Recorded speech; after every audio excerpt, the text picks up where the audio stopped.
علامہ ابتسام صاحب آپ کی طرف آنے سر، یہ ایک چھوٹا سا واقعہ تھا، پچھلی عید کا واقعہ ہے اور میرے اپنے ساتھ یہ واقعہ پیش ہے۔ جو میرے گھر میں جو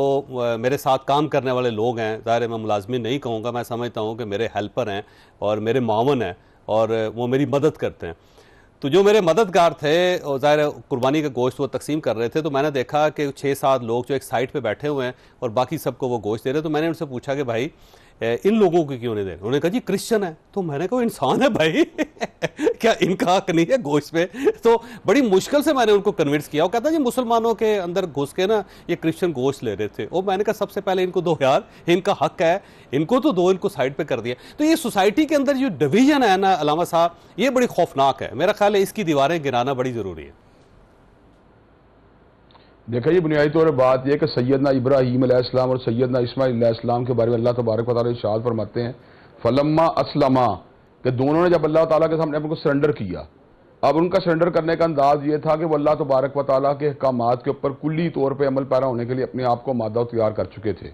اور یہی وہ روح ہے جو اللہ تبارک و تعالیٰ اپنے بندوں میں دیکھنا چاہتے ہیں۔ بلا من اسلم وجہہ للہ وہو محسن فلہ اجرہ عند ربہ ولا خوف علیہم ولا هم یحزنون، جو اپنے آپ کو اللہ کے سامنے سبمٹ کر دیتا ہے اور اپنی جملہ خواہشات کو اور اپنے جتنے ڈیزائرز ہیں ان کو اللہ تبارک و تعالیٰ کے سامنے جھکا دیتا ہے، تو اس کے بعد اللہ تعالیٰ فرماتے ہیں کہ اجر اس کا اللہ کے پاس ہے اور اللہ اس کے خوف بھی دور فرما دے گا اور غم بھی دور فرما دے گا۔ ہم ایک بات کو سمجھنے کی ضرورت ہے کہ اسلام اپنی جو تعلیمات کے لحاظ سے ایک مونولیتھک ریلیجن ہے، جو اپنے آپ کو جو ہے نا بالکل درست راستے کے اوپر گردانتا بھی اور کلیم بھی کرتا ہے، لیکن جہاں تک تعلق ہے سوسائٹی کی فارمیشن کی بات کا، تو اسلام کی اپروچ جو ہے بڑی پلورلسٹ ہے۔ اس کے اندر وہ تمام طبقات زندگی کو جو ہے نا وہ اپنے اپنے انداز کے اندر پارٹیسپیٹ کرنے کا سوسائٹی کی بلڈنگ کے لیے موقع دیتا ہے۔ نبی کریم صلی اللہ علیہ وسلم جس میں جلوہ فروز ہوئے مدینہ طیبہ میں، تو آپ نے اس وقت میثاق مدینہ کے حوالے سے غیر مسلموں کے ساتھ بھی معاہدے کیے تھے مدینہ طیبہ کے دفاع کے لیے۔ تو اس کا مطلب تعمیر وطن کے لیے جو طبقات بھی اپنا کردار ادا کرنا چاہتے ہیں، ہمیں اس کردار کے اوپر کسی قسم کا کوئی معاوضہ کرنے کی ضرورت نہیں ہے، نہ ہی ہمیں ان کے عقائد اور عبادات کے معاملے میں سختی کرنے کی ضرورت ہے۔ ہم ان کو دعوت دینے کے 100% مجاز ہیں۔ ہم ان کو دعوت دے سکتے ہیں کہ آپ دین قیم کی طرف آئیں، آپ اسلام کی طرف آئیں، آپ دین حق کی طرف آئیں، لیکن اس مسئلے میں ان کے اوپر جبر کرنے کی کوئی ہمیں اسلام نے اجازت نہیں دی۔ لیکن جو ہمارے معاشرے کے اندر صرف مذہبی اعتبار سے ڈویژن نہیں، ہمارے معاشرے میں لسانی اعتبار سے ڈویژن موجود ہے، سیاسی اعتبار سے ڈویژن موجود ہے، برادری کے ساتھ بھی ڈویژن موجود ہے۔ اگر ہم نے اس چیز کو ایڈریس کرنا ہے تو ہمیں پھر اللہ تبارک و تعالیٰ کی ان باتوں کو معاشرے کے سامنے رکھنا ہوگا جن کے اندر وحدت کا درس دیا گیا ہے کہ انما المؤمنون اخوہ، کہ مومن آپس میں بھائی بھائی ہیں۔ اسی طرح اللہ نے یہ بات بھی کہی ہے واعتصموا بحبل اللہ جميعا ولا تفرقوا، کہ اللہ تعالیٰ کی رسی کو مضبوطی کے ساتھ تھام لو اور ڈویژن جو ہے اس کو اختیار نہ کرو، فرقوں میں تقسیم مت ہو۔ تو میں یہ بات سمجھتا ہوں اگر ہم ان چیزوں کو ہائی لائٹ کریں گے جن کے اندر وحدت کا درس دیا گیا ہے، اور وحدت جو ہے آپ کے اسلام کے اندر وحدت کے ساتھ ساتھ آپ کو مساوات جو بنی آدم کا درس ملا ہے قرآن مجید سے، اس کو بھی آپ کو جو ہے نا ہائی لائٹ کرنا پڑے گا کہ یہ جو اقوام، قبائل اور دیگر چیزیں جو بنائی گئی ہیں، ان کا اصل مقصد جو ہے کوئی فضیلت دینا نہیں ہے، بلکہ لتعارفوا، ان کا مقصد اپنا تعارف کروانا ہے، اپنے آپ کو جو ہے نا بتانا ہے کہ میں فلاں قبیلے کا ساتھ ہوں، تاکہ آپ کو اس کے ذریعے آئیڈینٹیفائی کیا جا سکے۔ جہاں تک تعلق ہے عظیمت کی بات کا، جہاں تک تعلق ہے فوقیت کی بات کا، تفوق کی بات کا، تو اس کی بنیاد اور تقوی ہے۔ ان اکرمکم عند اللہ اتقاکم، کہ اللہ تعالیٰ کی نظروں میں آپ بندہ جو ہے نا عزت والا وہ ہے جو زیادہ اس کے احکامات کو ماننے والا ہے، زیادہ اسے ڈرنے والا ہے۔ یہی وجہ کہ سیدنا بلال حبشی رضی اللہ تعالیٰ عنہ جو تھے، وہ اپنی معاشی طور پہ اس کمزوری کے باوجود طبقہ صحابہ کے اندر انتہائی عزت، احترام اور بلندی کی نگاہ سے دیکھے جاتے تھے کہ انہوں نے اپنے آپ کو اللہ تعالیٰ کے سامنے پوری طرح سبمٹ کیا ہوا تھا۔ یہ وہ درس ہے جو مساوات بنی آدم کا، جس کو ہمیں اپنی سوسائٹی کے اندر جو ہے نا پروموٹ کرنے کی ضرورت ہے، اور قرآن مجید کی کئی آیات بینات، احادیث طیبہ کے ساتھ ساتھ ہمارے اپنے مشاہیر کے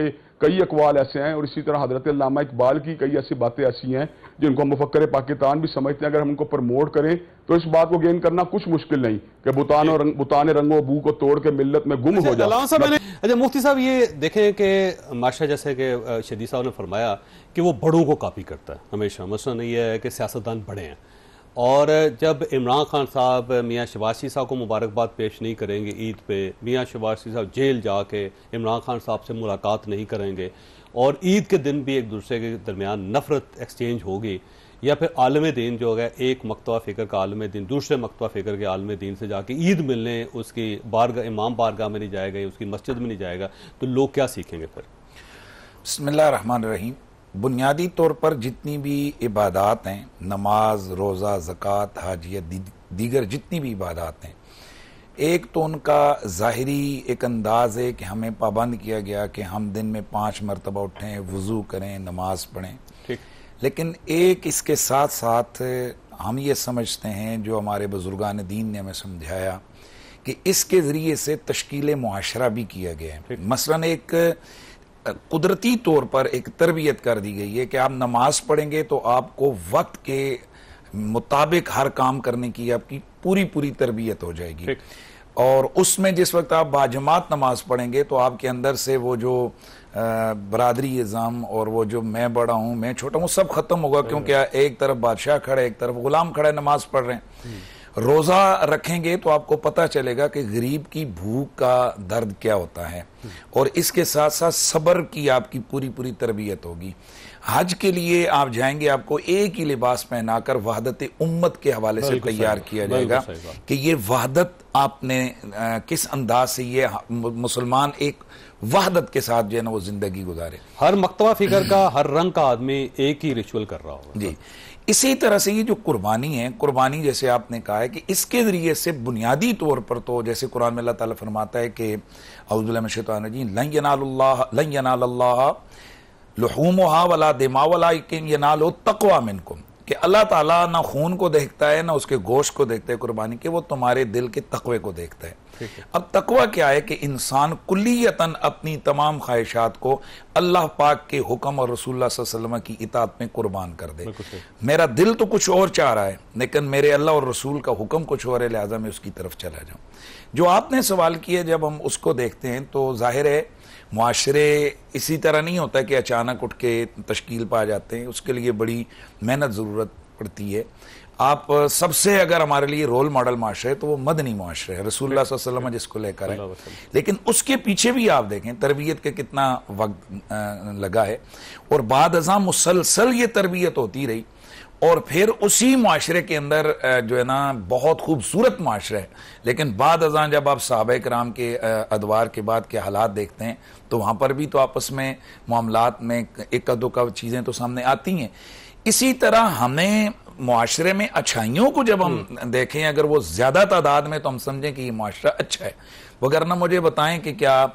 دہشت گردی، نفرت، فرقہ واریت کیا یہ یورپین معاشرے میں نہیں ہے؟ کیا یہ امریکہ میں نہیں ہے؟ پچھلے سال صرف کالوں کے 2 گروہوں کے درمیان ایک مذہبی جنگ میں کیا 70 سے زیادہ لوگ نہیں مارے گئے؟ سب سے زیادہ فرقے کرسچینٹی میں ہیں، 36,500 جی فرقے ہیں، لیکن وہ پیسفل بھی ہے، لیکن اصل میں ایک دوسرے کے ساتھ